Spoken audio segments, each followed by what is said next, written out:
पुणे, पिंपरी चिंचवड आणि आळंदी शहराला पाणी पुरवठा करणाऱ्या जॅकवेलच्या ठिकाणी खरं तर अनेक अनधिकृत रिसॉर्ट त्या ठिकाणी उभारले गेले आहे आणि ही रिसॉर्ट पाडण्यासाठी त्या ठिकाणी मागणी करण्यात आली होती। आपल्यासोबत जे तक्रारदार आहेत त्यांनी खरं तर मागणी केली होती। नक्कीच काय समजून घेऊ आपण काय नक्की मागणी होती। खरं तर ज्या ठिकाणी जॅकवेल आहेत तिथनं पुणे असेल, पिंपरी चिंचवड असेल, आळंदी असेल पाणी पुरवठा केला जातो, त्या जॅकवेलच्या ठिकाणी अनधिकृत रिसॉर्ट आहे, काय मागणी केली आहे? माझी मागणी अशी होती की जॅकवेलच्या शेजारी एक इलिगंट वॉटरफ्रंट रिसॉर्ट या नावाने एक रिसॉर्ट आहे, साधारण 15 एकर मध्ये आहे। मागील 5 वर्षापासून मी पाठपुरावा करत होतो जलसंपदा विभाग, महसूल विभाग, PMRD यांच्याकडे की ते निष्कासित करण्यात यावं। कारण त्या पिंपरी चिंचवड, आळंदी, बाकी 30-40 गावं त्याला पूर्ण याचा पाणी पुरवठा होतो आणि ते फक्त पिण्यासाठीच पाणी आरक्षित केलेलं आहे। त्याचं कोणताही बाकी कृषी क्षेत्रासाठी वगैरे नाही। त्याच्यात मोठ्या प्रमाणात प्रदूषण होतं, कारण तिथे जवळपास 4-4 हजार लोकांचे कार्यक्रम, रेव पार्ट्या, लग्न अशी मोठ्या प्रमाणात होतात। त्याचं सगळं दूषित पाणी त्याच्यात येतं। शिवाय ते 400 मीटर मुख्य जी धरणाची भिंत आहे त्याच्या लगत आहे आणि यालाच लागून लगेच पुणे महानगरपालिकेचे जॅकवेल आहे ते त्याला लगतच लागून आहे, त्यामुळे पाणी प्रदूषण होतोय। त्याचं जे पूर्ण जलाशय आहे म्हणजे जे साठवण क्षमता आहे त्याच्यावर पण त्याचा परिणाम होतोय। धरणाच्या भिंतीला धोका आहे, हे मी वारंवार प्रशासनाच्या समोर मांडले। त्या संदर्भात मी मागील 10 तारखेला बावनकुळे साहेबांना भेटलो। त्या बावनकुळे साहेबांच्या दालनात मिटिंग झाली, त्यात महसूलचे, जलसंपदाच्या, PMRDचे सर्व अधिकारी आलेले होते। प्रांत साहेब, तहसीलदार होते, PMRDचे लोक होते, मॅडम होत्या त्या। तर त्यांनी हे मान्य केलं की हे अनधिकृतच आहे, कारण सगळे मी पाठपुरावे, मागचे कागद सगळे दाखवून त्यांनी पण मान्य केलं की हे आता अनधिकृत आहे आणि आम्ही हे 1 महिन्याच्या आत निष्कासित करत आहोत। 10 तारखेला बैठक झाली, मात्र त्या बैठकीमध्ये कोण कोण होतं आणि त्या ठिकाणी PMRDने काय ग्वाही दिली आहे?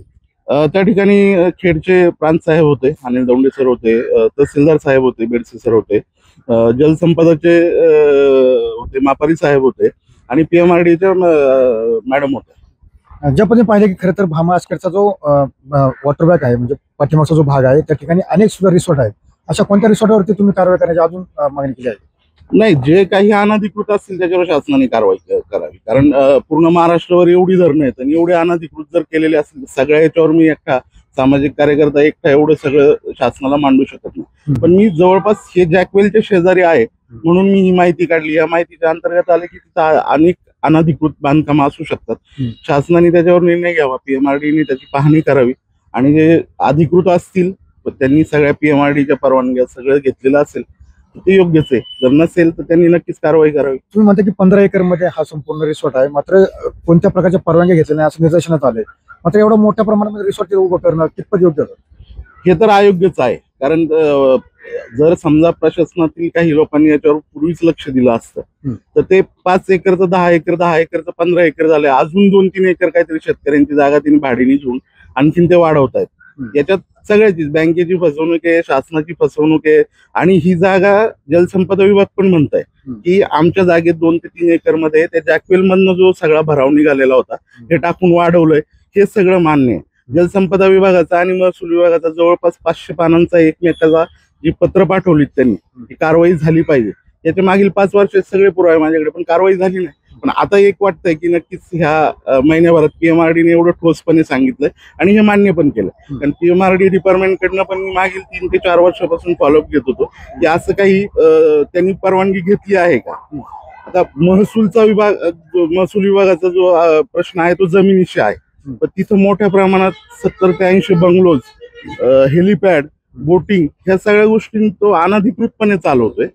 तर हे कसं शक्य आहे? म्हणजे शासनाने म्हणजे इतकं दुर्लक्ष का झालं इतके दिवस?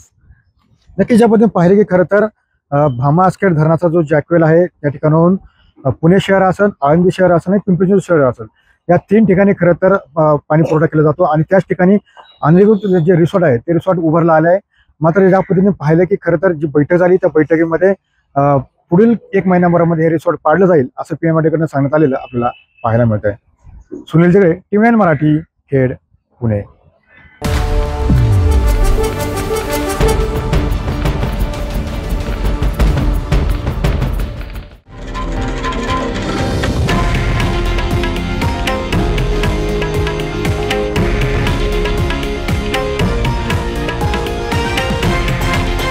हे आहे देशातील नंबर 1 न्यूज नेटवर्क आणि आपण पाहत आहात TV9 मराठी, एकमेव